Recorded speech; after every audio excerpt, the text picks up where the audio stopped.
আজকে বানাবো দারুণ স্বাদের টমেটো দিয়ে চাটনি, যেটা কিন্তু একদম অন্যরকম। হ্যাঁ জানি তোমরা অনেকেই চাটনি বানাতে জানো, কিন্তু এভাবে বানালে টেস্ট কিন্তু একেবারে অন্যরকম হবে। তো প্রথমে এখানে কিছু ফ্রেশ টমেটো নিয়ে নিয়েছি। টমেটোগুলোকে ভালোভাবে কিন্তু কেটে নেবো, আর ভেতরে যে বীজটা আছে সেটা কিন্তু সম্পূর্ণই ফেলে দেবো, এটা কিন্তু দেওয়া যাবে না। তারপরে একটা মিক্সার গ্রাইন্ডারের মধ্যে এই টমেটোটাকে ভালো করে কিন্তু স্মুথ পেস্ট বানিয়ে নেবো, যাতে কোনো রকম কিন্তু লাম্পস এটার মধ্যে না থাকে। তারপরে একটা প্যানের মধ্যে অল্প একটু সাদা তেল দিয়ে দেবো, তার মধ্যে দিয়ে দেবো কালো জিরে। একটু ভালোভাবে গন্ধ বেরিয়ে আসলে এটার মধ্যে যে টমেটোর পেস্ট রয়েছে সেটা দিয়ে দেবো। কম আছে ভালোভাবে কিন্তু এটাকে মিশিয়ে নেবো যতক্ষণ না পর্যন্ত এটা থেকে একটু কাঁচা গন্ধটা চলে যায়। ভালোভাবে মিশিয়ে নেওয়ার পর এটার মধ্যে অ্যাড করে দেবো অল্প একটু নুন, আর দিয়ে দেবো একটু হলুদ।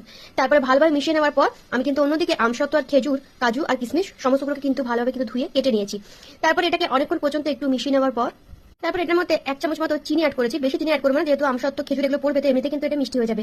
তারপরে এটার মধ্যে যে কাজু কিশমিশ আমসত্ত্ব খেজুরগুলো কেটে রেখেছিলাম সেটাও কিন্তু এটার মধ্যে দিয়ে ভালোভাবে কিন্তু নাড়াচাড়া করবো। আর নামাবার আগে দিয়ে দেবো অল্প একটু লেবুর রস। ব্যাস তৈরি হয়ে গেছে দারুণ স্বাদের চাটনি। খেতে কিন্তু খুব ভালো হয়, আর এটা তোমরা ফ্রিজে রেখেও কিন্তু স্টোর করে অনেকদিন পর্যন্ত খেতে পারবে। কেমন লাগলো রেসিপিটা অবশ্যই জানিও। আর